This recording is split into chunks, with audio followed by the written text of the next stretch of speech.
Hello, my strangelings. Welcome back to the continuation of Ed and Lorraine Warren rescuing slash helping the the Beckford family. Thus, now more than ever, the case has transmuted into a confrontation with the Beckfords pawns in a much bigger game. As a matter of survival, Ed and Father Daniel had to stop these determ- determined maniacal forces. To back down would simply give the demonic a green light to kill, possess, or torment the Beckfords indefinitely, and also to torment Ed and Father Daniel for the rest of their lives. Consequently, they had no alternative but to persevere in success.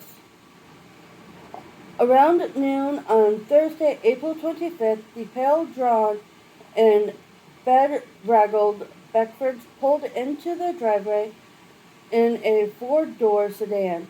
When they went inside and saw their house torn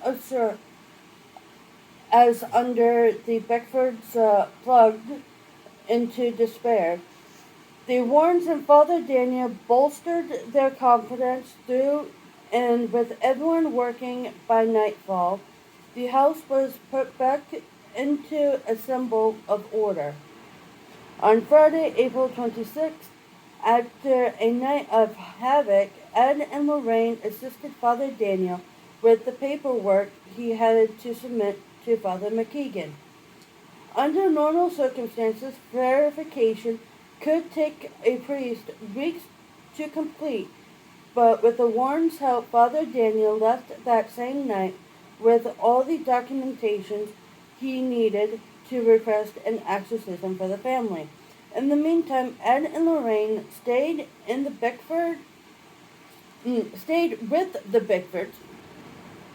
The oppressive uh, The oppressive siege had worn the family down physically and mentally, such that any one of them could now potentially come under possession.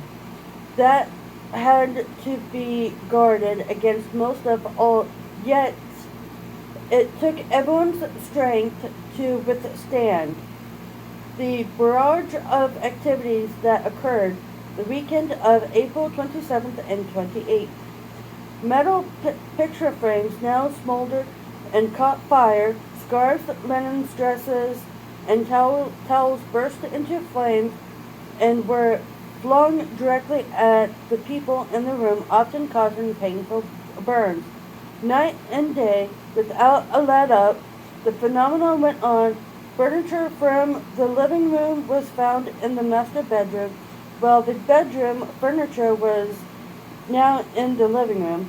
5 minutes later, both rooms of furniture switched back to their proper places, while the Warrens and the Beckfords watched in amazement.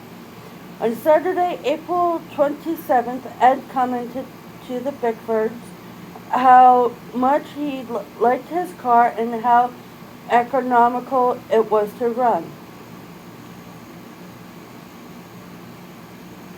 And the next the next morning, Ed unlocked the car door and found the directional signal had been snapped off.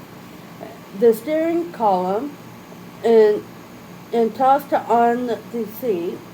When when the car wouldn't start, he released the hood latch from inside, then checked the engine. Under the hood, the car's spark plug wires had been tied up in knots, and the carburetor vacuum hoses had been pulled loose and left dangling.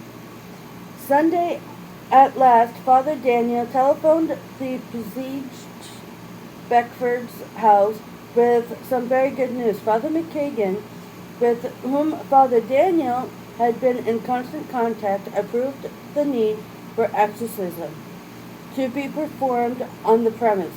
He would assign an exorcist who required 3 full days of prayer and fasting before the ritual could be performed. The exorcist assigned to the case would begin his black fast on Monday morning. The date of the exorcism, therefore, was set 3 days later, Thursday, May 2nd. With the final confrontation now admitted, the negative activity inside the house infested in a strange new way. Movements now seem to be happening faster, like a movie being shown at twice its normal speed. That Sunday night, as a show of strength, or to indicate the arrival of new entities, two large metal radiator covers suddenly vanished into thin air. A few seconds later, a loud metallic crash had heard in the basement. Rushing to the cellar door, Eric found the radiator covers laying on the basement stairs.